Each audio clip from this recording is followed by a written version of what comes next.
श्री स्वामी समर्थ. सर्वांच्या आवडीचा लवकरच दिवस येत आहे, तो म्हणजे 20 मार्च. 20 मार्चला आहे श्री स्वामी समर्थ महाराजांचा प्रकट दिन. बऱ्याचशा सेवा उपाय चालू आहेत.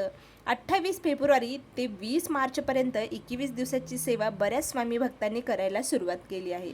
पण 21 दिवसाची सेवा जमत नसेल तुम्हाला, तर तुम्ही फक्त 1 दिवसाची सेवासुद्धा नक्की करा. स्वामींचा आशीर्वाद नक्कीच तुम्हाला मिळेल. तसं तर नित्यसेवा दररोज आपल्या जीवनामध्ये करायला हवी. स्वामींची सेवा ही म्हणजे स्वामींची नित्यसेवा करावी.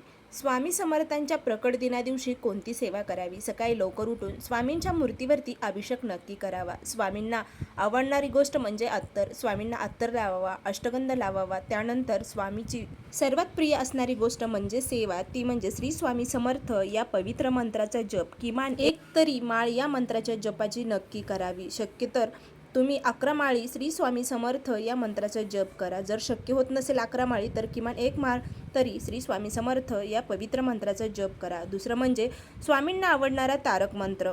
खरंच जीवनात काही दुःख असेल किंवा आजारपण असेल, तर ते निघून जाण्यास तारक मंत्र खरंच खूप प्रभावी असा आहे. त्यामुळे तारक मंत्र 11 वेळेस नक्की. स्वामींना आवडणारी आणखीन एक गोष्ट म्हणजेच स्वामी चरित्र सारामृत या ग्रंथाचं 21 दिवसाचं पारायण जरी तुम्हाला जमलेलं नसेल, तरी 1 दिवस 1 ते 21 अध्यायाचे पठण नक्की करा.